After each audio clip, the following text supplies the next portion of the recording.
Hello, welcome back to Football 301. I'm Nate Tice. Fun pod today. We have a Prove It pod. We're going to go over teams, players, situations, nouns of some general kind in the NFL that we think should have a Prove It season that we want to talk about. It could be different levels.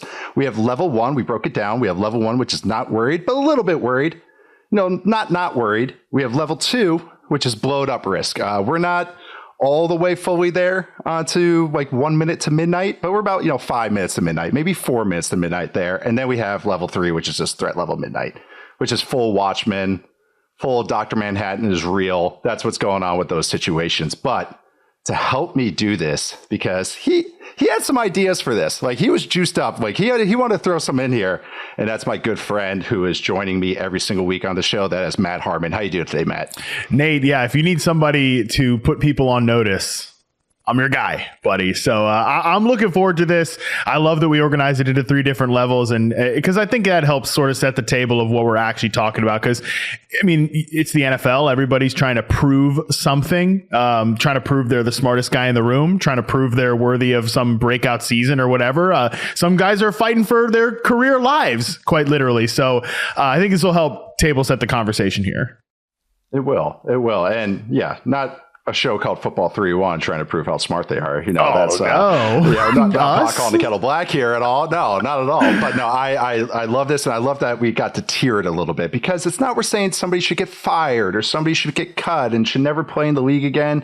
In some cases, and some we're saying, wow, you're lucky to maybe still have a job, or you better prove it, and we'll see how you're going to have a job. So we're going to go over the entire scale. We're going to start with level 1, which again is kind of not worried, but not worried.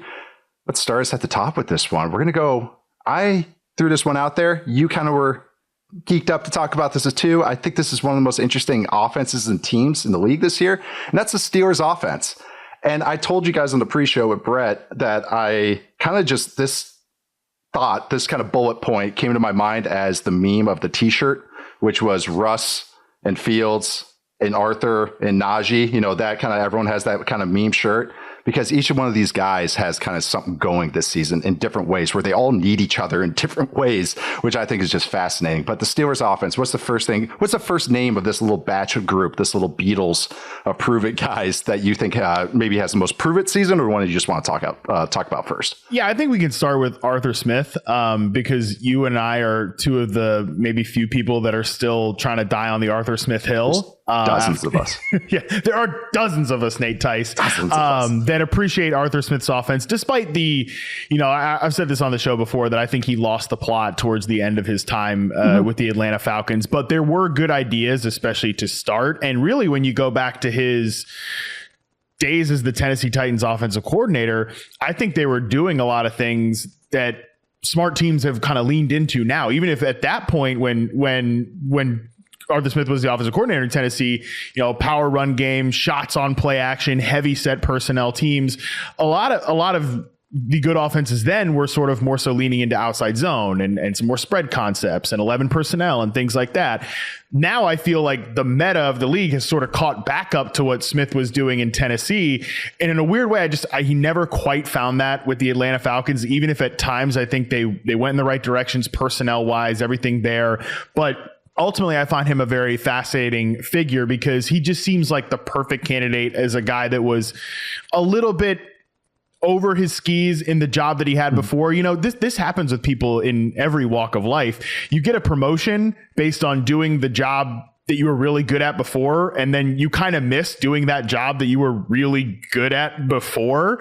It's like you could tell it's Arthur Smith. Real in football, man. I don't want to be talking to the media. I don't want to have to be out here and be the face of the organization and have people asking me about. So yeah, this play that you drew up that was really good to the backup tight end, and you got a 30-yard touchdown. Why didn't that go to the guy that you picked 4th overall, and like having to roll his eyes at that stuff? And he was very antagonistic with the media about fantasy football and the whole thing. It became very strange. So I feel like just clean slate here. It's definitely a prove it moment for Arthur Smith to get kind of back on track as I think one of the better offensive minds in the league here. And they do it. We can talk about the personnel, but I think the personnel here also fits that vision as well. No, I think you nailed it. He always wanted to kick the hornet's nest of fantasy football.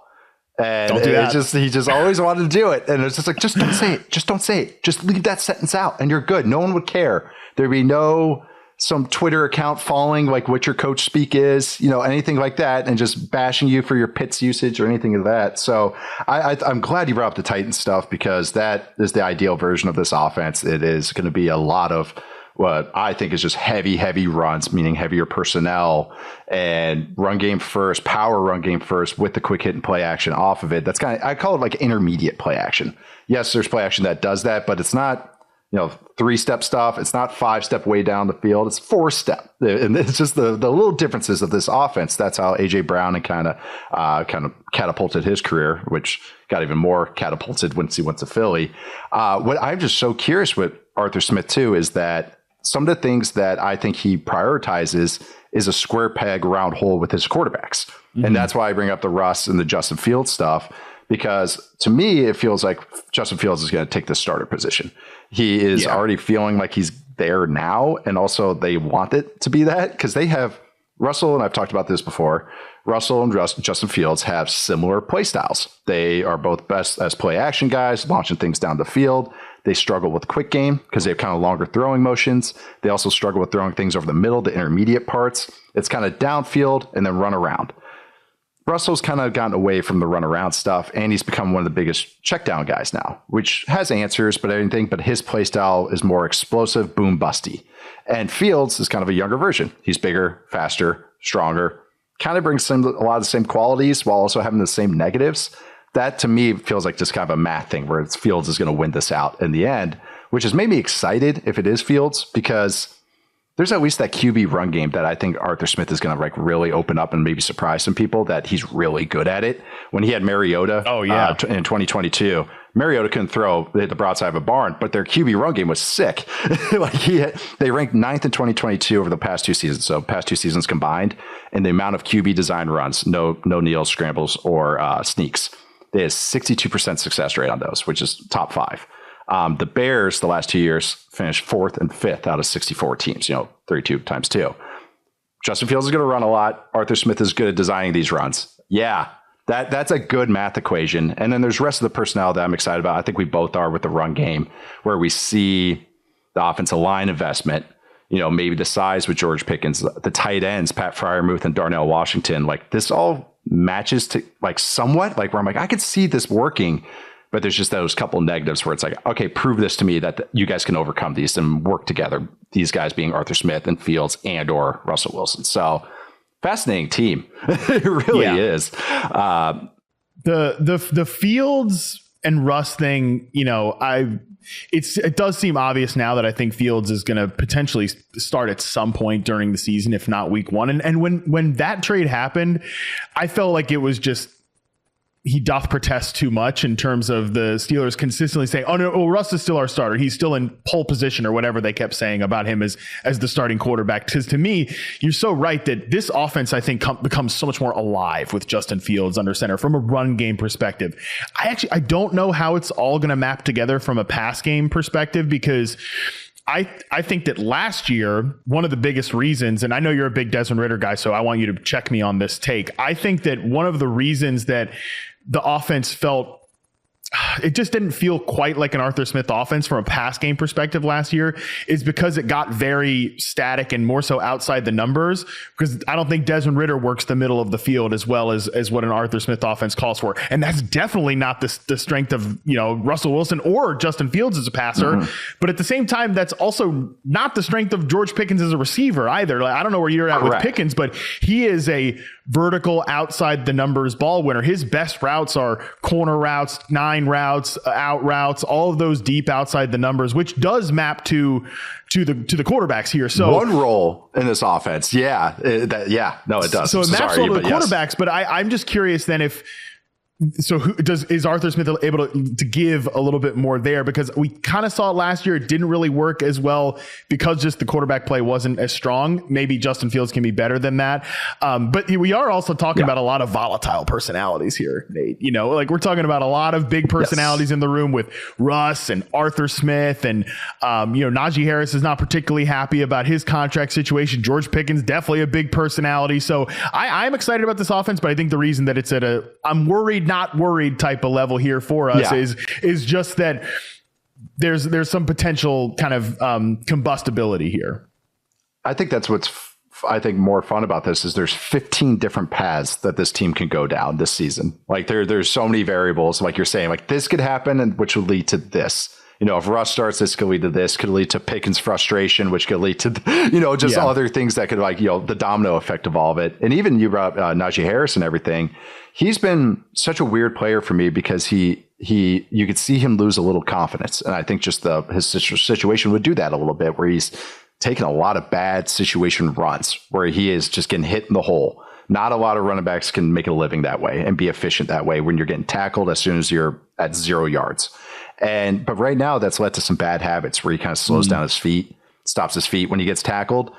Does he get some confidence back? Because he's a big back that should ideally work for this offense, but I've been kind of like hedging it and going like Jaylen Warren works in this offense too. Yeah. So I know. So I just kind of keep coming back. But so prove it that you're the first round pick. You should fit in this offense. He even catches well, which can do some nice things with screens and everything. So that's why I wanted to throw in Najee at the end there along with Justin and Arthur and Russell.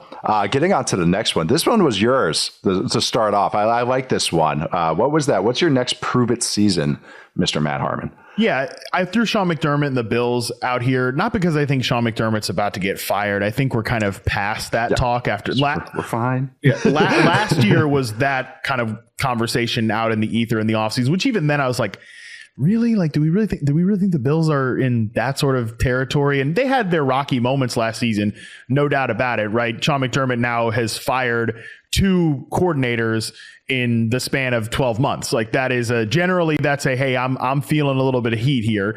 I get that, but I think they're going in the right direction. I think last year showed that there is still such a high floor with Josh Allen that you're probably never going to be at risk of losing your job unless you really bottom out, which would take sort of a disaster level scenario that I don't necessarily see coming here. But I do think that we're into version 3.0, 4.0 of the Josh Allen experience, certainly on offense, which I know we can talk about that. But on defense here, they've let go of a lot of names in this last offseason. They still have some big questions about holdover players. Like, can we get more out of Von Miller than we got last year? But a lot of the guys that is Matt Milano going to come back anywhere close to the player that he was prior to an injury? They have some of those existing questions, but I feel like what people miss about the Bills is that a lot of those guys that they let go of this offseason were not big time contributors last year. And this was still a defense that was tough to play against. Like I think McDermott made a bet last offseason, hey, I can take more ownership over this defense and it will be a good thing. That ended up proving itself on the field. So in that sense, I actually think that doubling down on him as the kind of mastermind of the defense and the ownership on that side of the ball, while also maybe giving more to Joe Brady and empowering him as the offensive coordinator, I kind of like the Bills' bet in the offseason, but there's every chance that maybe some of this stuff doesn't work out in the rosy, rose-colored glasses way that we think in the offseason, and maybe by middle of the season, we're asking some questions about McDermott and this version 4.0 of Josh Allen here. McDermott has always been well regarded as like a good teacher, even though, for especially defensive stuff, other aspects of how he is always sometimes in question, but he impressed me last year because the Bills, why they tapered off was so many injuries on the defensive side. It was, there was question marks about the offensive coordinator, and because the defense was doing well early, all these things, then Dorsey gets fired, Joe Brady comes in, and then the defense gets hurt. And it's just one thing led to another. They were getting bad field position. That led to a whole bunch of inconsistencies on the offensive side. It's a team game. Go figure. One unit has effect on the other units, how it works sometimes. But this is, I'm glad you, like at first we're saying this is not to say fired. It's more just to prove what you got. There's so many new faces. The safeties were kind of the ID, the heart and soul of this defense, just the 2 veteran safeties that they had who are both now gone. That they weren't, like you said, they weren't main contributors last year because of injuries and everything. So how does the new faces play? Rapp has been there, but he's fine. Cole Bishop, to me, wasn't a scheme fit here. I actually was surprised the Bills ended up taking him from Utah. I thought of him as more of a robber, maybe more in a defense that's in a funky defensive looks, a lot of blitzing where he can kind of run around, be a zone player, manned up with tight ends, which the Bills will do. And this is another credit to McDermott. He was a heavy zone guy cover 4, cover 3, cover 4, cover 3. That's still his fastball. But every year they add some new wrinkles, some simulated pressure, some blitzes. Watch the Dolphins game at Buffalo early last year, and they caught Tua a couple times with some funky looks. Now, it helps to do funky looks when you have some vets that have been in the defense for a while, that know what they're all doing. I trust this coaching staff to get these guys right, but you still got to see it. I still just have to see the faces. And I'm glad you brought up Milano's a star, but he got injured last year. You never know how guys bounce back. I had Terrell Bernard as a breakout player. And that was kind of just, but that's more of just like, I think he's going to be solid to good, as opposed to not like Pro Bowl or anything. But then I just want to see how the rest of this, I want to see how the front looks. I like the front a lot. Ed Oliver's a star. Daquan Jones, when he was healthy, was great. But you already brought up the Von Miller thing. Von Miller was nothing last year. Nothing. He was there's wins above average and there's wins above replacement. He was replacement level, not even average last year, which is, that's not why you pay Von Miller. And I know he had the injury and everything, but that's still, if he's going to get those amount of snaps, he's got to contribute. So I called this defense originally the Anaconda defense because they suffocated you, especially over the middle. I want to see how it looks this year. Like, are they doing something new? Are they doing the same old stuff with new faces, or are they just kind of hybriding it all? And that's why I'm excited to see this. So I thought this was a great shout out about them. Going to another B team in the AFC, not B tier or anything, but starts literally with the letter B, and that is the Broncos. And this was kind of both of ours because we kind of were just like, what are we doing here? So, I think we didn't know where to put them. That was the thing, is we wanted to talk Broncos, but we didn't know if they were a level 1 or level 2 in our exercise here. Yeah. So we ended with level 1, but the tail end of level 1. So it's like, 1.5 here. So I want you to start off the Broncos, because my notes were pretty funny because I was like, I didn't even know where to start with it. Yeah. So, So when you look at the Denver Broncos right now, what do they have to prove just overall, or just the whole thing in totality? I want to know what they want to be, because it feels like, and look, I mean, they take Bo Nix in the first round. I know you have some Bo Nix thoughts. I think that some thoughts. I feel like last year was almost just a wasted year from the start for Sean Payton and this kind of brain trust in Denver, because I don't know, man. Like, and this is not revisionist history. This is not hindsight analysis. I just never thought that, like, Sean Payton, sure, if he could come in there and save Russell Wilson, whatever that is, maybe it's a nice little feather in his cap, but I don't even think he really wanted to. I don't think he ever really cared about saving Russell Wilson, because the way that Payton was brought in, the resources they gave up for him, the salary they gave him, the power they gave him, he just has all of the control in that scenario. Like, he's going to be the one that outlasts Russell Wilson here. That was established last year. So if it doesn't work with Russell Wilson, and I know that some of the stats were nice and all that, I couldn't care less. Like, watching that team on a week-to-week basis from an offensive standpoint, there were some sound moments on offense, but it was never really truly threatening you. Yeah, they got away with what they could, but you just could feel Sean Payton like, this is not what I want to do. This is not what I want to be doing from an offensive perspective. So I almost just don't even care about anything that happened last year with this team.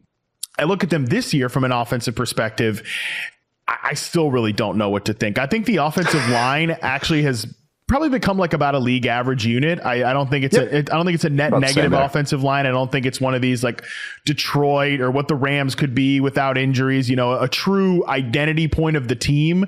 But I think it's fine. You look at the skill position players, it's just kind of a mess. It's a mess at receiver. I think it's a mess at tight end.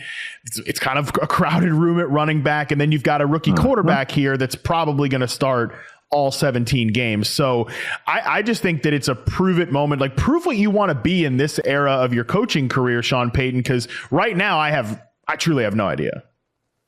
And that rookie quarterback that might start is listed at QB3 right now, which is just camp. And it's just all that stuff. But still, not like, kind of want to see him maybe take the reins a little bit. But yeah, my main bullet point was, this is what we're doing, huh?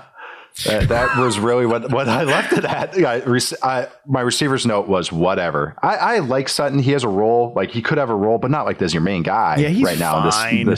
He's fine, but like he's not a sacrificial X. But he could be a Gallup X. in this. Yeah, he could be a Gallup when Gallup was healthy. Like that's his role to me, is where it's like he's really a number 3 in your passing attack, but he's an X, if that makes sense as far as like usage. I will say shout out to you, Nate Tice, because I was trying to find a tweet that I sent about Cortland Sutton, a couple of years ago when he first got hired Sean Payton first got hired by the Broncos, and they were like, oh, he's been watching film of 2019 Michael Thomas, trying to study that role, and it got a lot of laughs. But I actually posted that side by side with one of his reception perception charts, and it was just all of his good routes were in breakers and slants and stuff like that, despite that he's a big body receiver. But one of the things that popped up when I was searching for this was you saying like, no, Cortland Sutton is a Sean Payton guy, like Sean Payton type of receiver, not Jerry Jeudy. And 365 days later, one of them is on the roster, and one of them and had a good season, and one of them is not. So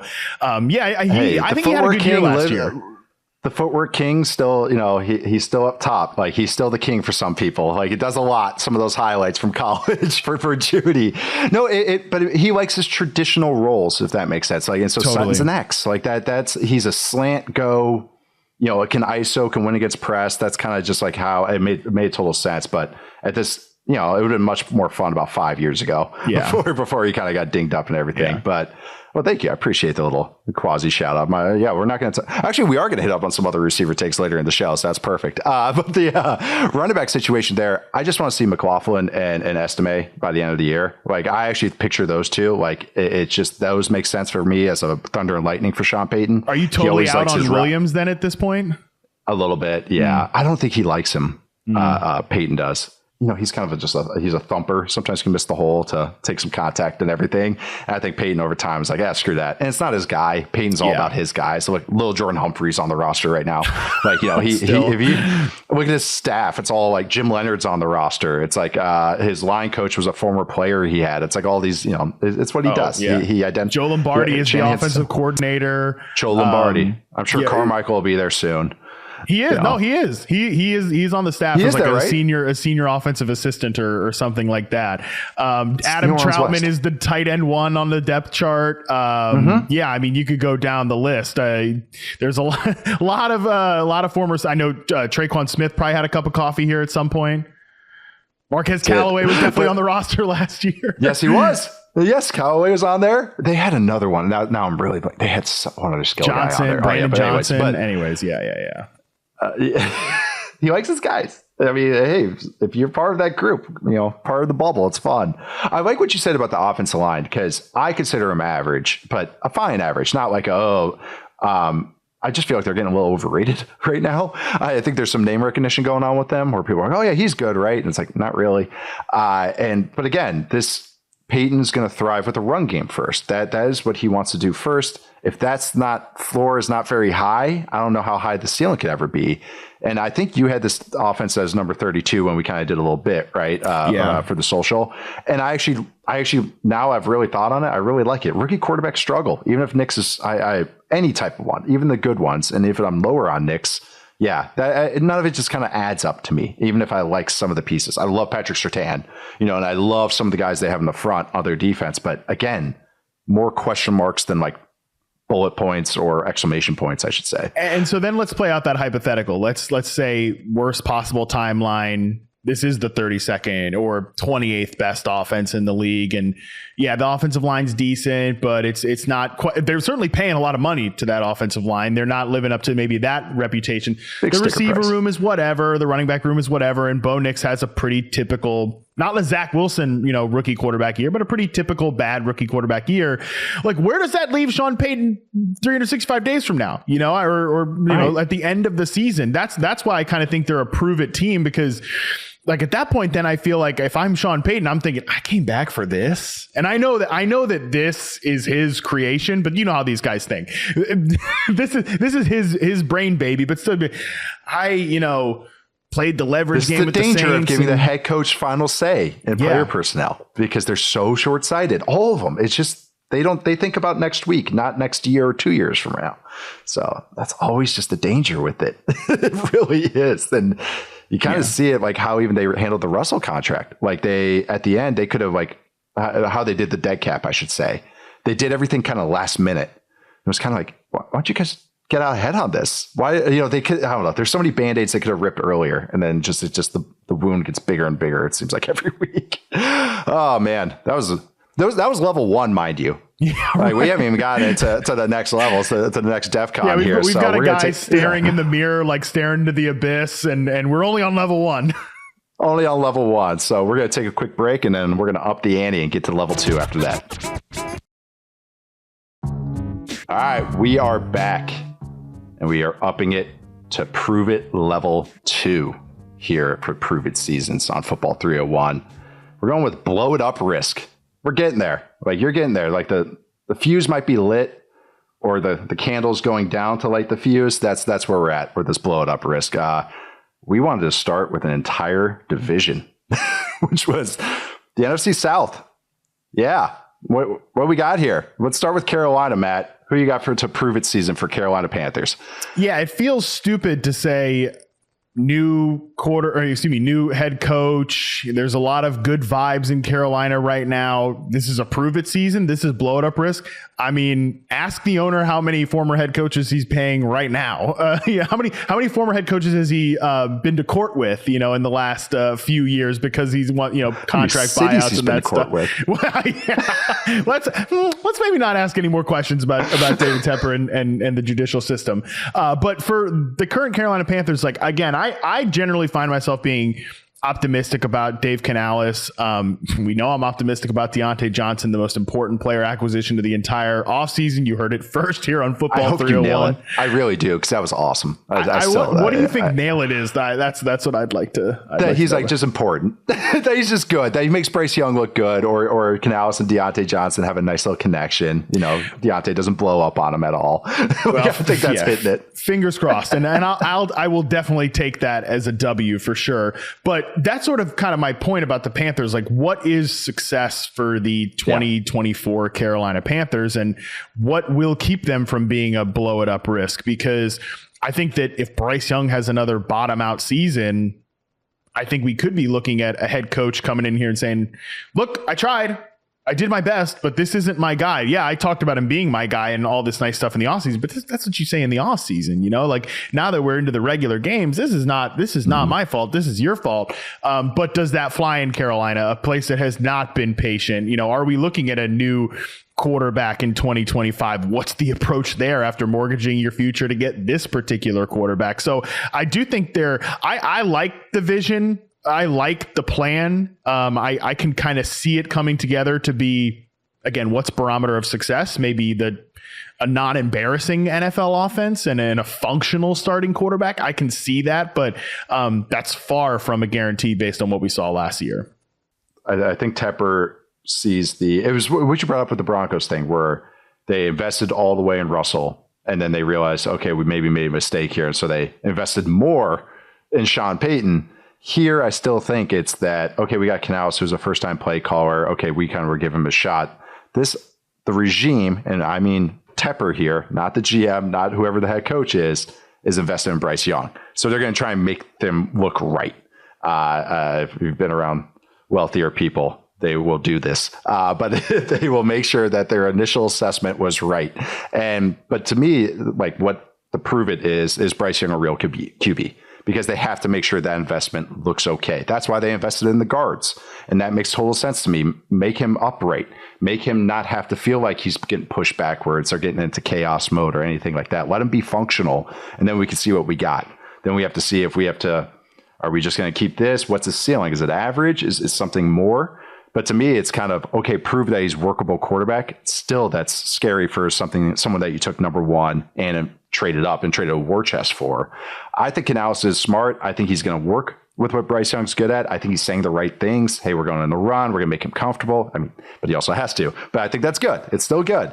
But I think I just think workable offense. I just want to see life. I want to see it's not one game, one half against the Packers where it's like, oh, okay, there's 3 good throws. I want to see 3 good throws every freaking quarter. I want to see good plays. I want to see drives. I don't want to just see 2 of the same throws on Twitter over and over because that's all we got out of Bryce Young. So at just Panthers camp offense. This week, there was a lot of or not this week, last couple weeks, reporters asked like, yeah, we haven't seen a lot of deep passes out of Bryce Young so far in camp. Like there's not a lot of verticality to the passing game in camp. And they asked Dave Canales about this and he gave a typical coach answer, whatever. If I was Canales, I'd be like, guys, one step at a time. Okay. 5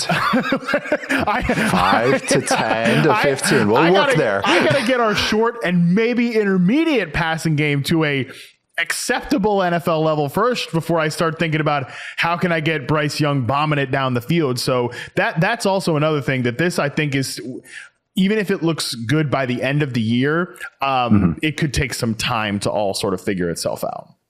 And also, like, Bryce Young's strengths are always going to be timing and just getting that ball out and letting this guys go to work. So I don't think ever, even if Bryce Young hits, his best offenses aren't going to feature crazy deep balls. Like that's just not his game. He's going to be a nickel and dimer, and I think he could be a good one. I think we'll just see if the path gets built. All right, now moving on to the New Orleans Saints. We already kind of hit up on Saints West in Denver. But let's go back to the OG Saints. Matt, who do you got as kind of your prove it season? Your main one here, but I think the Saints got a few here. Oh, gee, yeah, I was going to say, I mean, this whole team has felt like it's on blow it up risk for 3 years now. So keep saying it. Yeah, is this really the time, right? I don't know, right? They've doubled down maybe on the Derek Carr contract. They might at least be tied to him for another season past this year if it doesn't go well. I like that they brought in a new offensive coordinator. I like that they are having new ideas in New Orleans for the first time in 20 years from an offensive perspective. I think that fits the personnel, but it's still a new system.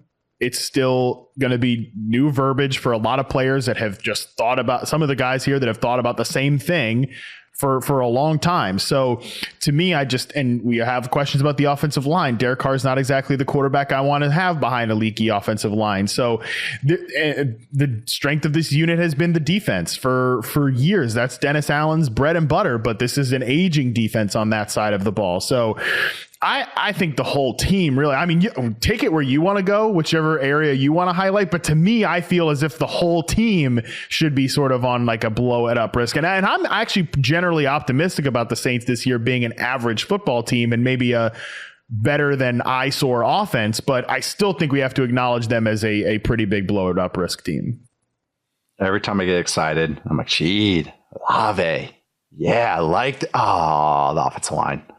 That's so it just keeps coming back to me. And what you just nailed. If Derek Carr was behind an average offensive line, I'm fine. I'm okay. But the fact that this offensive line has so many just glaring holes, I would really say, or glaring question marks, I should say. That is what it just makes me uneasy. It just feels like a kind of, again, they're kind of pissing in the wind. That's just kind of how I feel like with the Saints, like where it's just everything they do is 1 step forward, 2 steps back, 2 steps forward, 1 step back, every single thing they do. And I like so many of their pieces. I even like their defense a little bit and what they do on defense. It's just that they can never just feel complete. And it's just how they want to make this. I always come back to the term. The term came to my mind when I was kind of writing this. I was like, whatever their thing is, La Casa Nostra is the term for our thing, the mob. Mm-hmm. But it's like, whatever their thing is, like, I don't know what their thing is, but they're doing it.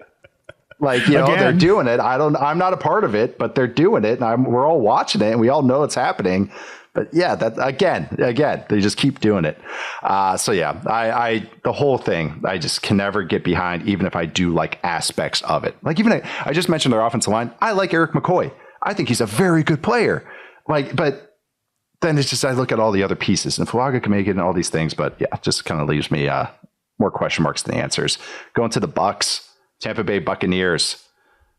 I bet lead off again. I'll let you bat lead off again because I want to see where you go with this one because I'm interested in a few aspects of this offense. But when you look at the Bucks, Matt, who do you think has the prove it season, or is it another total offense, total unit, total team kind of thing going on here?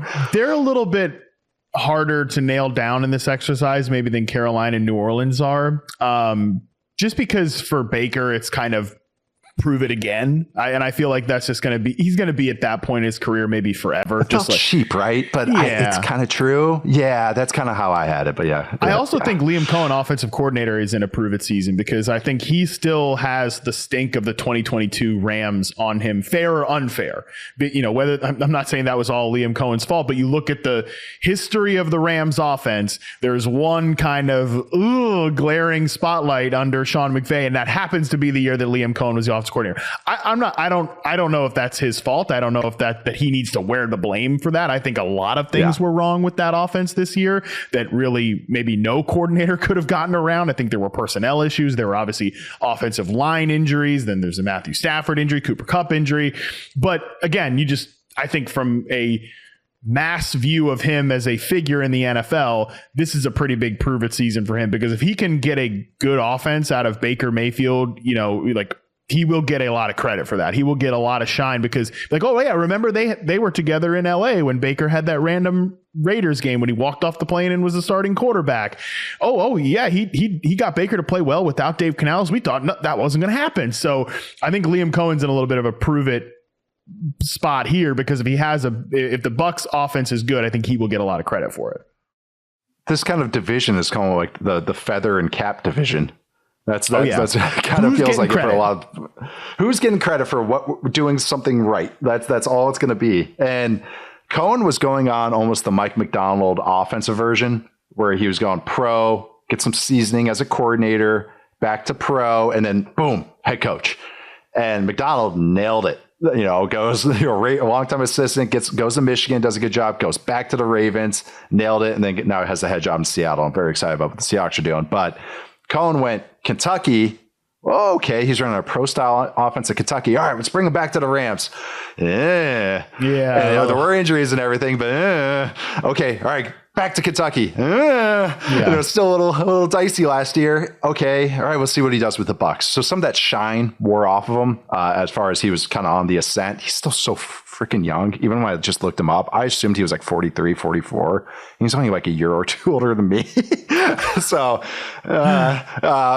So that, again, I'm getting up there in age. But that, I honestly, more than anything, the Baker Mayfield passing game was built like a Baker Mayfield passing game last year, where it was boom bust. When I'm going to Mike Evans is a boom bust receiver. I mean, he helps out a boom bust quarterback, I should say. Yeah, he's not a boom bust receiver. He's quarterback. He's just very good. Lean into Mike Evans. Yeah, that's what I meant to say. Yes, he helps out those guys. So that makes sense. All right, that gives us a ceiling that we can attain. I thought some of it last year, the passing game was boom bust. It wasn't efficient, but it was explosive and could create big plays when they needed them most. A lot of third down conversions, which new regime again, new play callers. Where does that go? Like there's that. That's a lot on coaches and designs and everything. So Cohen is more to me the guy that I actually went in when I was trying to dice up this prove it pie, that I want to see what he's got. Do you have sustainable stuff, especially outside the bosom of Sean McVay? Does the run game look sustainable? Because that was so poor last year. They got some improvement. Like, what does he do with that? Just finding the balance of this offense will be really interesting to see. And I think Cohen, it's going to be an interesting kind of guy to do it, because I know some of what he does, but does he kind of mold some things to how Baker plays? Yeah. They're a team I've really come around in like maybe the last 2 or 3 weeks as like, okay, the Bucs kind of always do this where I'm like, you guys do have players, man. And like, this could work. And I know it. I should have done it last year. And I feel like I should do it again this year. So and that's interesting thing too, because if you look at their team last year, obviously they win the division. We're talking about this offense in a pretty positive light. Dave Canales, the offense coordinator, literally has a head coaching job. Even if that maybe only one team was after 1 year. But there was so much meat left on the bone in terms of certain players in that offense. Like, they did not get Chris Godwin activated in the way that I think they can get Chris Godwin activated. The run game, like you mentioned, I mean, how about let's not have the worst or one of the worst first down run games in the entire NFL. So in like recent memory, it was just horrendous. Sorry, it was bad. Outright horrendous. I mean, the fact that Rashod White was like a top 10 fantasy back and that was the worst run game ever, it just makes you raise an eyebrow at fantasy football scoring. But topic for another podcast. But so there is ways that this offense can actually like improve, and that's why I think there's just so much on Cohen's plate here. Yeah, they got players. Yeah, I like the Godwin shout out. This offense should be good for Godwin, and then Jalen McMillan looks phenomenal, apparently. I know. Yeah. That's been a steady drumbeat. No, what did you think about McMillan as a prospect? Because I really liked him. Yeah. You really liked him? But I just preferred Polk more. Same. It was like, and Polk is of course I'm going to like him. Just dirty work guy, does everything well. I like those guys, a little bit more size. McMillan, and perhaps I pigeonholed him too much as just a slot only guy. He could win on the outside and he was willing to scrap. To me, that was like his upside is Christian Kirk.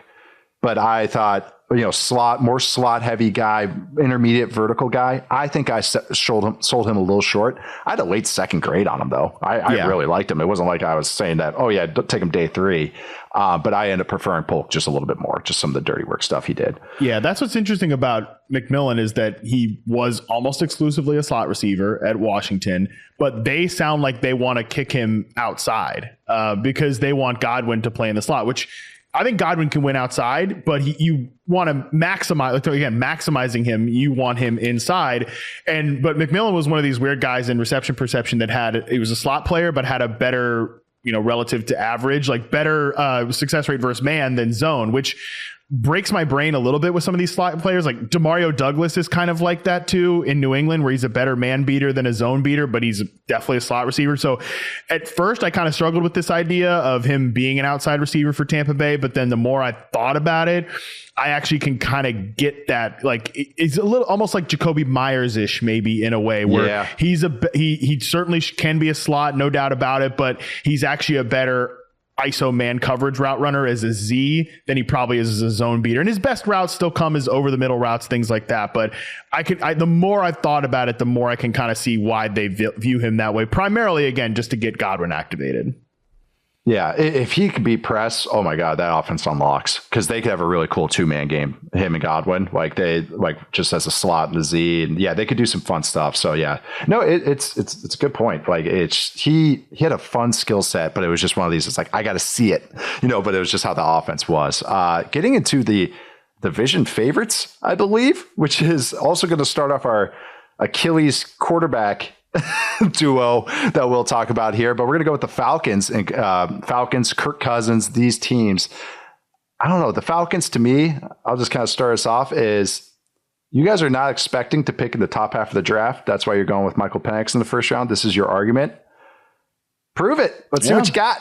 That's where I'm at. That's really it with the Falcons. This is a lot of narrative projection, I think, with them that's happened, where it's like, I think the offense is going to be good. I really like how the pieces are. Bijan, Drake London, we've talked about the offensive line's workable. Kirk Cousins, this is ideal offense for him.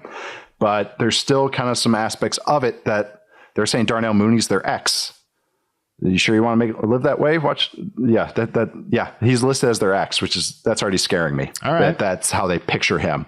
Okay. Woo, woo, woo. Yeah. I say again, there's some narrative projection here.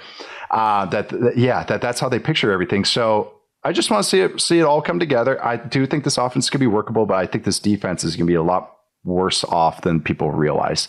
Both the drop off in defense coordinator. I know Raheem Morris has some cool stuff and he'll help out a little bit, but they have some big gaps on that defense still. And so I just want to see, all right, let's see this come together, because they're more or less, we're trying to win now. That's why you signed Kirk Cousins. This got to come together quick. This is not a 2-year plan or 3-year plan. This is a 1-year plus plan. So let's see how this goes. And that's where I'm at with the Falcons. What about you, Matt? Where this kind of the South favorites, the Atlanta Falcons, who heavy kind of seem favorites. More all they're in one of this the few teams that are like minus odds to win their division, which is pretty wild when you think about some of the other teams like Kansas City and stuff. Especially talking about after we just talked about the Bucs too. Exactly. Like the team that did win this division last year and pretty much just brought everybody back. Before I talk about the offense, I will just note that Raheem Morris is probably for the second year in a row going to oversee the most who the hell are these guys defense. I mean, it's a as ragtag no name as it group. gets. Yeah, like AJ Terrell. I think most NFL fans know AJ Terrell. Most NFL fans probably, I don't even know about this because he's a defensive lineman, but Grady Jarrett, like most people know Grady Jarrett is a really, really good player, but he is coming off of an injury. But then after that, it's just maybe some people recognize Lorenzo Carter's name. Yeah, baby Jesse Bates. It's like definitely Jesse Bates for sure. People know Jesse Bates, great player. But like, I mean, he's a great player, but yeah, it's definitely it's Jesse Bates, AJ Terrell, Grady Jarrett, and then kind of the no-name defense there. So that's a big proving ground for Raheem Morris. You got this job not just because of your defensive prowess. Like, I think he just was kind of ready for that head coaching job, but it's a way he can continue to prove his mettle there on that side of the ball. Offensively, man, if they're just fun, people are going to feel really good about what happened here with the Atlanta Falcons offense because of what we talked about with Arthur Smith at the top and kind of the stink coming off there. And you can even kind of hear it in the way that some of the coaches talk about like the players on this team, the kind of snide remarks, like the little side comments about, well, we don't know what was going on before, but Ritter killed everybody's dogs and cats. That's another, those comments too. Yes. And like, it probably trickles down from the front office where they're like, no, we're drafting good players. We're drafting good players. They're just not maximized or whatever. Yeah. And some of that is true and some of that is not. But yeah, your point about Darnell Mooney as the X is,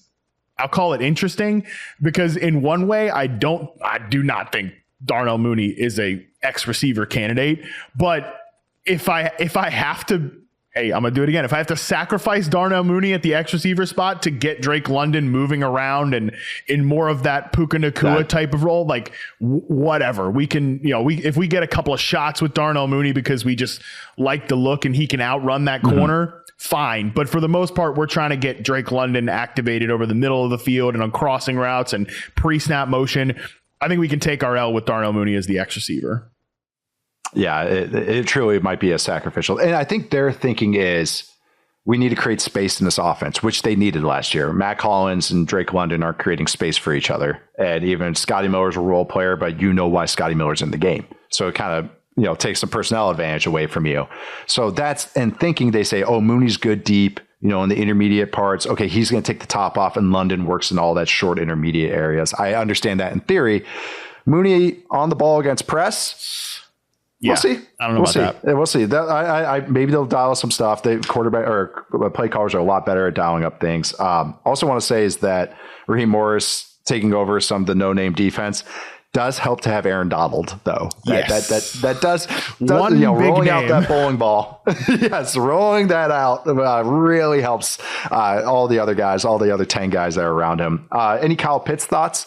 Is it a prove-it season for Kyle Pitts? Yeah. I think just even we didn't even have to say it's by definition a prove-it season kind of. Yeah, because I think this will be the last year that Kyle Pitts gets the benefit of the doubt. The Kyle Pitts discourse is kind of so nauseating. Some of it's, I don't even think his fault. He was a unique player drafted at the 4th overall spot for his position. That was very aggressive. He had a great rookie season and then he's dealt with injuries since then. I think if he, it's been hilarious to see people get worked up about headlines of, oh, he's working at tight end and wide receiver. You mean like every year of his career so far?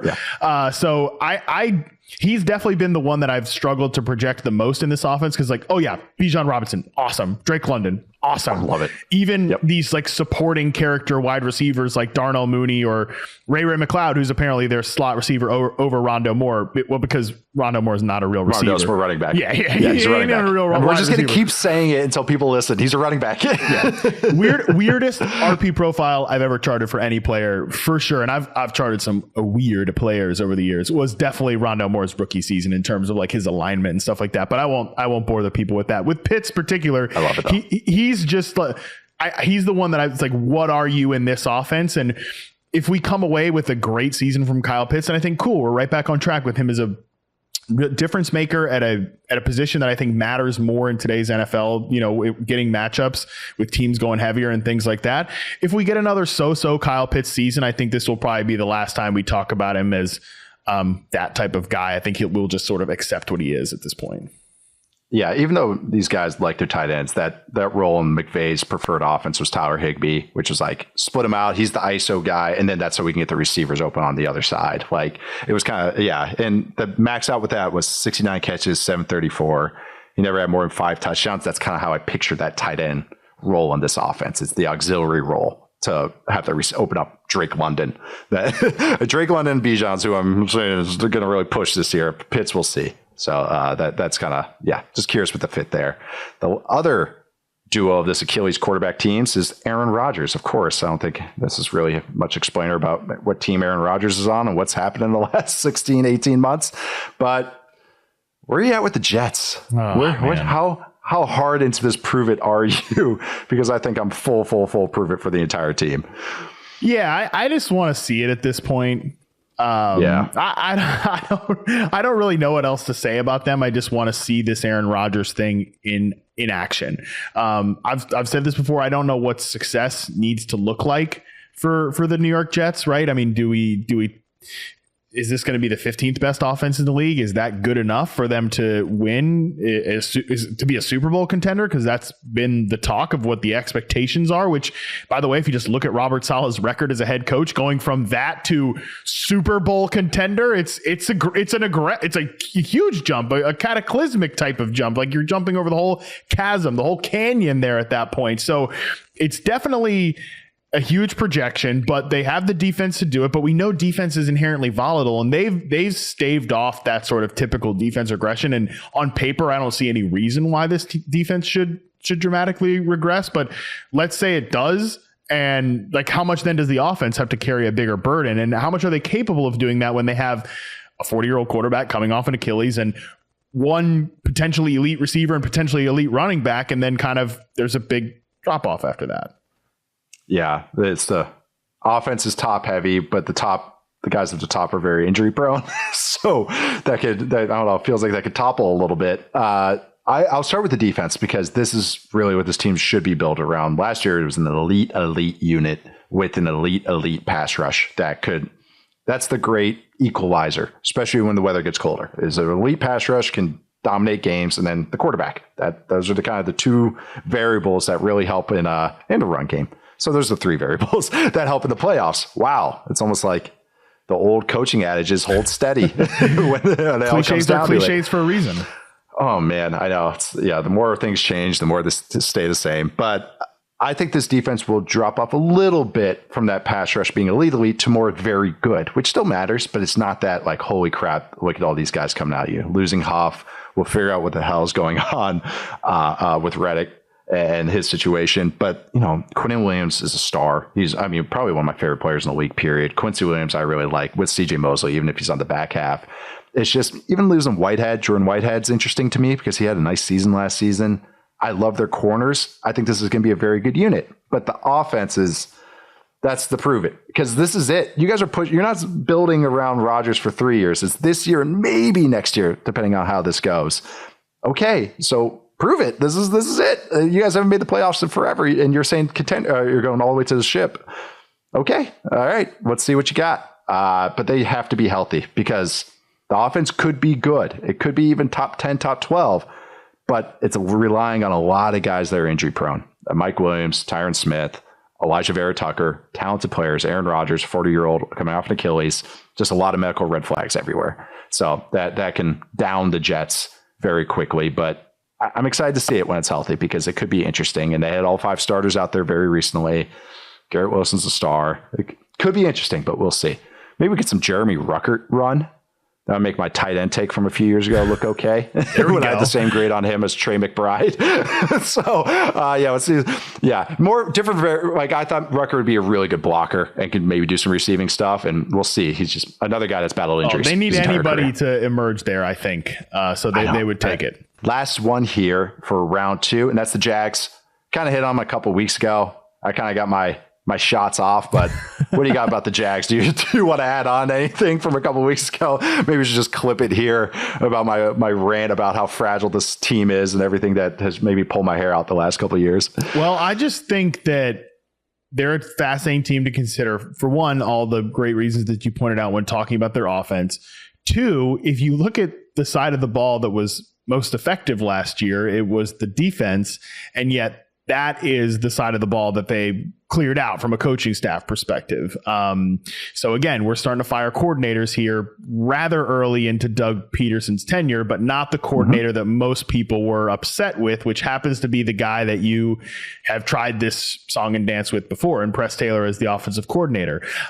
So I'm just curious from a bottom line perspective, how bad does this season need to go for Jacksonville for them at the end of the year to consider hiring the third head coach of Trevor Lawrence's tenure. And we're not that far into it. This is not how you want it to go with a quarterback you take number 1 overall and then pay a monster contract to that he's on his potential. And again, it's potentially, but they're no longer, just moonwalking in an easy division. There are 2 young ascending quarterbacks here that people are excited about. One of which is CJ Stroud, who everybody has the Texans as the favorite to win the division now. Even the Titans you think could be a plucky offense. So if this really does go bad, how bad does it have to go for the Jaguars to consider, we're blowing this thing up again at the end of the year? The third head coach before his new money even kicks in on the second contract. Yeah, that would be the path they go down. But the indecisiveness of this offense, the use of personnel. Third. Don't forget about Urban Meyer. You can't forget about Urban Meyer. God. As much as you might want to, you can't forget that Urban Meyer was that Love coach that of the Jacksonville Jaguars. Gardner Minshew up until the last day of camp. Oh my God, there's so much. He kicked the kicker. Remember that? Kicked his kicker. Didn't fly back with the team on a Thursday night game and was hanging out in a bar. His bar back in Ohio. He's out some outrageous things. Iowa things. strength coach who had some questionable, had some baggage. Yeah. Oh, I'll put, but that's everything with Urban Meyer. Had a lot of baggage. Oh, Tim Tebow was a camp guy. Remember that? That was the least egregious thing. That was just like, how funny is that? So funny. So funny. I know they already have a mascot, a fun one too. But no, the Jaguars, I talked about a few weeks ago. It's just, what are you doing on offense? They haven't announced a play caller, and the personnel is just all over the place. And it's not where I'm defending it and going, no, guys, it's not the Arthur Smith argument for me where it's like, no, just this happened and that's why this is actually decent. It's the opposite. I think the personnel is just so just all over the place and how it's built. But I also just think that the play calling kind of doesn't make me inspired. Doesn't go where, well, if they had this guy, I could still really see this getting unlocked and the whole thing looking better. For me, it feels like it's a bunch of guys that look around the league and go, oh, that's cool, let's run it, with no ideas of how to build an offense. So yeah, the Jags as a whole, just prove it. Just prove that you're serious. I feel like they could have some really nice things. This defense could be good. Charles and I both have them as a top 10 defense, and I really believe that. I didn't even feel like that's a hot take because of what I think that front could possibly be and what Nielsen is and just the pieces they have on the back end. So the offense, just be serious. Just prove it. Prove it to me that you're a serious operation. So that was round 2. And then we're going to go to level 3, which is going to be, we're taking closer to midnight, maybe on some of our takes and maybe some of these players as well. But we'll be right back in a minute to wrap that up. All right, back with Football 301 with our Prove It Level 3. We are ticking closer to midnight here. Not in real time, just metaphorically. Matt, who are you going to start off with level 3? I cursed him by even suggesting him to be on here. First name, too. Yeah, well, listen, Nate, I know you don't want to talk about Rashod Bateman. You don't want to put this into the air, but let's just discuss it real quick because the Ravens have been extremely quick to talk about Rashod Bateman anytime you ask about him. I mean, I ran through the whole timeline with Jory Epstein on my podcast recently, and I mean, what an embarrassing moment. It was great. What an embarrassing moment for me to let a normal, well-adjusted person like Jory into my brain about how I'm thinking about Rashod Bateman and tracking all of these coach speak quotes and stuff like that. And again, I say I cursed him because literally today he is missing practice, and that has been the thing with Rashod Bateman. I got notification of it. I was like, I couldn't wait when I saw that. I was like, hey, we're going to be talking. This is perfect. It's right on time. Right on cue. So yeah, look, if you just want to ignore everything that the Ravens have said and everything I'm going to say or everything Nate is going to say about Rashod Bateman because he can't stay healthy, fine. I get it. But man, I watched him play last year and it didn't start off well, but by the end of the year, you could really see against man coverage, this guy is still a very, very, very good route runner. Somebody that maybe doesn't separate deep, maybe never will get that part of his game back. Maybe we'll never get his full speed back, but we got to remember that this guy is coming off a catastrophic foot injury the year before. Literally said wasn't even sure he was going to play football last year. And then by the end of the year, again, he definitely should have made more of his opportunities when the ball actually came his way. But I think the opportunity should have been more. Like the ball should have found him more because he was consistently getting open, which is what the Ravens have said all offseason. So he's in a position to prove himself, though, because they did not add really anybody to this receiver room. Tez Walker, their 4th round draft pick, I think is more of a vertical project. Maybe could be a sacrificial X, Nate, because when I look at Rashod Bateman and his best role, his charting data last year, he took 93% of his sampled snaps for reception perception outside. That's the highest rate of any receiver I charted last year. And he was on the line of scrimmage for 86.9% of his snaps. That's the second highest behind only Nico Collins. Like, I'd love to see him get a chance to move around a little bit.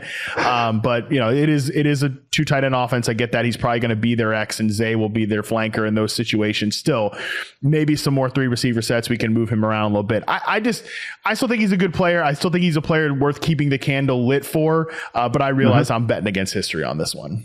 It's in his flashes when you see the Dolphins game a couple of years ago. It's like he's very good. Like he can shred guys on the outside. Just staying healthy. That's it. Just prove he can stay healthy. Of course, he hasn't done it yet, but he is so talented. Again, there's like just watching it. Just because you don't get a target doesn't mean you win your route. Didn't win your route or didn't do your role and open something else up. And like you said, the back half of the year, it was just over and over and over. It didn't matter who he's going against. It was mostly kind of some intermediate vertical routes too, like you mentioned, but it was just it's good because I pictured him as a short, maybe route guy, slants, quick outs, those type of quick hitters. That's going to be Zay, even though Zay has some verticalness to him as well. But I don't know, that intermediate part with him, he can make a living, man. Like if he had an Aiyuk route tree, like I would love it because I think he could handle it where it's those outbreakers and those ISO routes where he's, the deep curls and those type of routes because that's his route tree, even if he's a little skinnier and all that. But I know I still have some shares on Bateman Island. I have it went from like a mansion to like a shack, but it's still on. I still have it on that island. I still have some property. I just slowly keep selling it, but I still have a little, and it's right next to Justin Fields Island where I still have a chair on Justin Fields Island. So yeah, we're bookending this show with a couple of those takes from a few years ago that I maybe I'm shying away from, but still want to keep an eye out on. Speaking of takes from prior years that we're going to bring back up, and maybe it's a prove it for them and us. Calvin Ridley, now with the Titans for a lot of money. A lot of money. I just want to make us look right. Prove it. Prove that you are the guy that you were at the end of the Falcons when you were way more consistent, but you are a route running phenom and not just this kind of pigeonholed guy that you were in that frustrating Jags offense last year. But I know you had Ridley takes as well. But that high end stuff is going to keep bringing me back, but he's got to prove it that it's not just high end flashes, that he's a consistent receiver still. That's the big thing with him is that he was definitely not the player that he was, like decidedly not the player he was at the end of his Falcons tenure last year with the Jags, which I just like, it sounds so easy to say that now. I'm like, well, yeah, of course he didn't play football for a year and a half. Like, I just wish I could have talk about dumbass. I wish I could have gone back and told my dumbass self that, a year ago, been like, hey buddy, you should probably remember to be a little cautious, but hey, I'm getting older and I'm learning, we're all trying to get better. Season's a curse, man. It really is. It really is. It's in the mood. Everything. This is great. Yeah, all the way. Shares all the way up. Especially when in week 1 he comes out and destroys the Colts. So yeah, it's just they look amazing. Like, be that player for a consistent 17 game schedule. And, I think he's in a position to come away from this year with a lot of shine on him because he had this big contract. And is he going to live up to that? I don't know. But if he has a good productive season as the top target for the Titans, especially now that DeAndre Hopkins is dealing with an injury, and Will Levis looks better, I think the tenor and tone around Calvin Ridley will be a lot softer than it is maybe coming off of the 2023 season. Yeah, I think this Titans offense is going to be at the very least fun, and I'm just interested. Little positive reports about Levis so far. I have to see film, to see preseason before I have any more takes on that. But I just kept coming back that I like this line, and I liked how Hopkins could be the X and Ridley can move around and move off ball, which is a point you always bring up, and that they also can work with Tyler Boyd, who's a true slot guy. And they have just other auxiliary pieces that I like too. And I think that less is more is going to be better for Calvin. Even though I want more out of his route running and getting used more, I think just having this role, you are the Z, you are going here, you are doing these 5 routes. This is our game plan for you. He can excel in that role. And I think this offense being out of that structure, he's going to get some good chances, especially if the run game could be anything. But I think he's going to get some chances. I think he can be really, really good in this role. And yeah, I'm talking myself back into it, but it's just that he is so talented, and those high flashes of watching him win, it's just like, oh man, that's the good stuff. Like when you watch it, even he had all the drops last year. It was just watching him win one-on-one on the outside. It's just like, there's not a lot of guys that could do that. Like there really aren't, especially with his decent size and everything. So yeah, I'm never going to sell it. That's why maybe this Titans offense is really the siren song for me a little bit right now. But going into the NFC East and a couple of little snack size duo of coaches, I feel like these two should always be paired together. But Mike McCarthy and Nick Sirianni, who do you want to start with here? As a couple of NFC East coaches that kind of feel hot seedy, very hot seedy, I should say.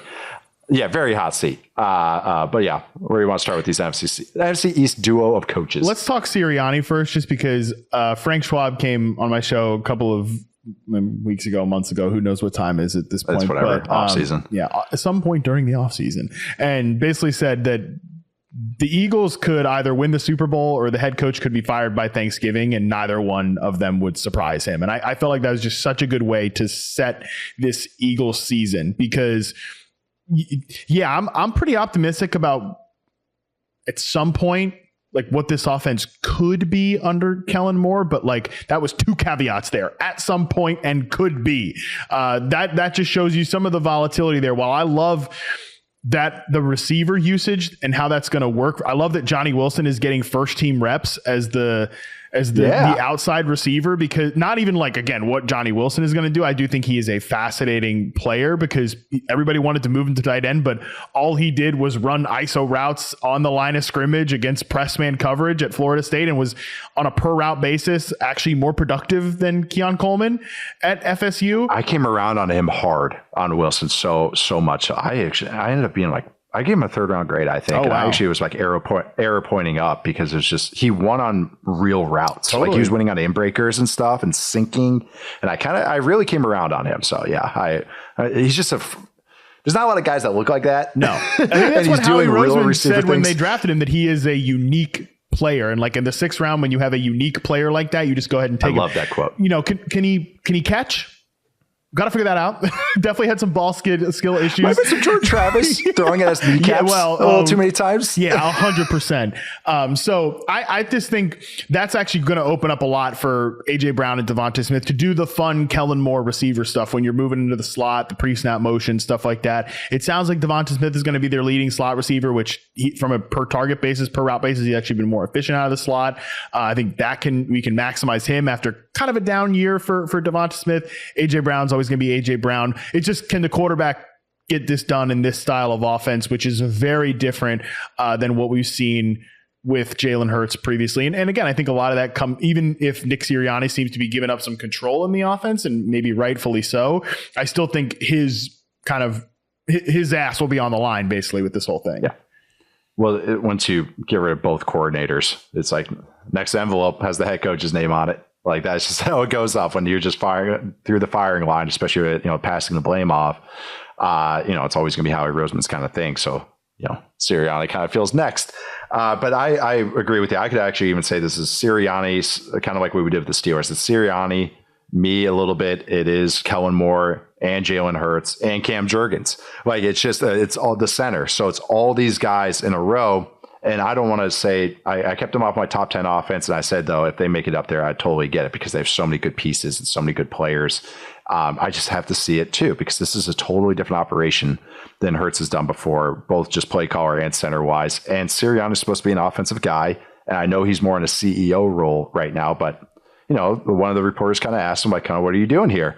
What would you say your role here is? And, is that fair or not? Some head coaches, their CEOs don't get that question, but it's Philly, and that's just kind of how the makeup's been. So I'm right there with you. The Eagles are just a fascinating team to me. They could be as high as any team on offense and even on defense too. But I could also see the bottom falling out, just as maybe not just as likely, but just kind of the same thing. But going on over to the NFC East, staying on over in the NFC East, I should say. Mike McCarthy. Where are you at with the Cowboys? So how much of this is prove it everybody? Jerry Jones and your negotiating tactics as well. This should be prove it here as well. Yeah, everybody's on a prove it year here. Mike McCarthy proved that you should have kept this job. Dak Prescott, obviously, I don't know what he has to prove. Like he's just Dak. Like he's going to prove himself to be Dak, and people are going to have takes about that and whatever. He's going to go into free agency and he's going to get a lot of money if the Cowboys don't want to retain him. So I don't really know what he has to prove other than just don't completely bottom out this year. But that is, I think, what's interesting about Dallas in general is just they're changing over on defense. Is that going to take some time? And if that unit takes a step back, I just feel like this offense has taken a step back this year, man. Like we didn't put the Cowboys in our top 10 offenses, and I was surprised at how pissed Cowboys fans were about that when you spent the last 3 months complaining that the team didn't get any better on offense and probably got worse. We're counting on a mismatch of running backs. We're counting on Jalen Tolbert to really step up here. So there's definitely a lot of prove it on the offensive side of the ball for this team. That is for sure. Yeah, they have a potential project tackle starting on the left side who Guyton has traits and everything. I was a little lower on because it's one of those, like, he has traits. I got to see it more. But he was a right tackle only in college, now playing left tackle. That's always a little It worked out for Tyron Smith 15 years ago, though, so we'll see. We'll see. I don't know if Guyton is to the level of Tyron Smith, even if he is very athletic. They also have a brand new center, which is interesting. Dak Prescott does a lot to help out the offensive line and point them in the right direction, and it kind of has a trump card on things.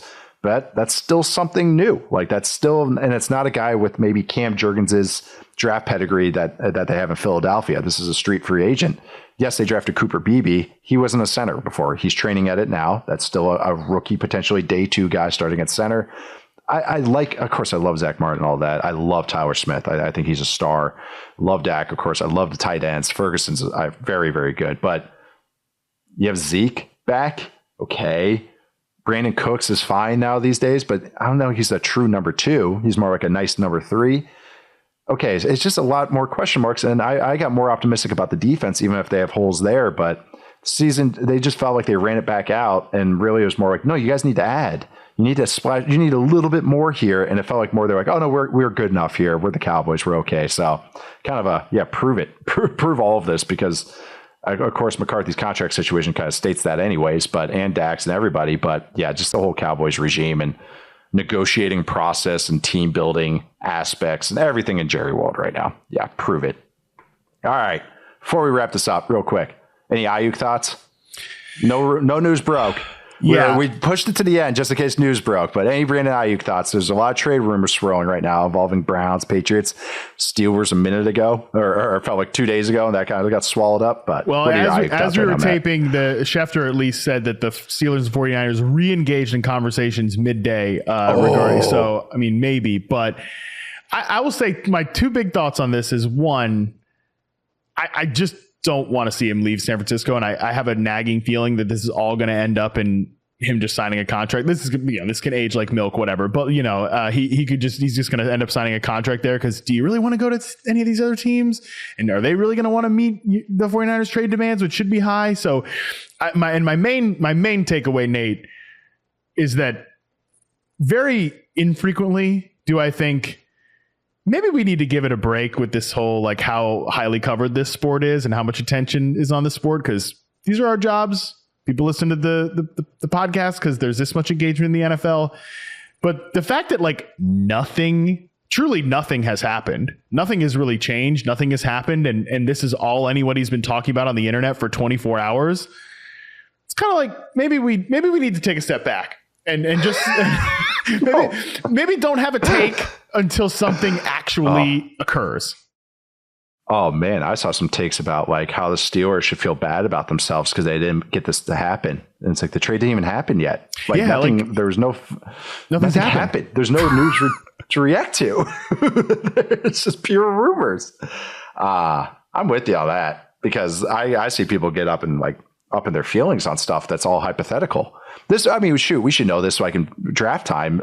People get they also in a mock draft, they keep getting mocked one player and then they think that's our guy now. because that's the guy that keeps getting mocked to us. So yeah, we're territorial about this D tackle that we never heard of 2 weeks ago, but that's the exact same thing. It's just that, yeah, we need games to happen, dude. That's really it. That's it. And then the stuff becomes the auxiliary stuff, and then that becomes the primary, or at least that's what we hope anyways. But I don't know. I think if he ends up in New England, I'm excited because that could be really cool with the receivers they had, because they have so many dirty work guys. And then you get the kind of flashy outside guy. Ooh, I like that a little bit. That, gives some juice. Like him in Cleveland too, I guess. If Aiyuk goes to New England, I will be as invested in Drake May as you are as a long-term Aiyuk guy. So maybe that would be good for the show. Good for the show. I know that. That'd be good content. For the show. Content, baby. Yeah. When I'll talk about the Patriots offensive line, that maybe that's, are there any Trent Williams-esque players out there that they could trade for? that would maybe help out. Don't look at that. Don't look behind the curtain of the offensive line over there. Don't look at that. No. So yeah, I want to react to this when it actually happens, and then you'll probably see something on Yahoo with that reaction. But yeah, hint, wink, wink. So hopefully it happens in the next 24 hours. Otherwise, I need a new article idea. But that will be closing it out today. That was great. Football 301, as always, will be here on Tuesdays and Thursdays. This Thursday, coming out with Charles McDonald, we'll be doing with the Frisky Teams, which I'm excited about, also known as the Cardinals Show. Episode. For the Cardinals episode. That's it. It's like, yeah, this is the Seinfeld Show episodes. The one with the Cardinals rant. But I am Nate Tice. You can find me at Nate_Tice. That is Matt Harmon. Where can they find you, Matt? Yeah, Matt Harmon _BYB. Still rocking that BYB like an old tattoo, baby. I love it. It makes it unique. We both got the underscores in there. We're underscore brothers. We're not the unique Matt Harmon or the unique Nate Tice, apparently. But subscribe to us, please. It would mean a lot. Follow us, rate us, wherever you find your podcasts. We're also on YouTube. You can watch us there, youtube.com/Yahoo Sports. You can see me in a hotel room last week or see my camera shoot out halfway through the show. Either way, you can check that out on YouTube. It's great. But already got those mailbag questions rolling in as well, so keep those coming. Send them on in to football301mailbag at yahoosports.com. That is football301mailbag at yahoosports.com. Emails are great. Videos and voice notes, even better. I guess that'd be very great or even excellent. But thank you to Brett Stone, who's back, Adi, and Joe behind the scenes. We have an NBA coaching staff behind us here, behind the talent at Yahoo, but a lot of production to make us look good, but they do a great job in doing that. We'll be back on Thursday, and we're out.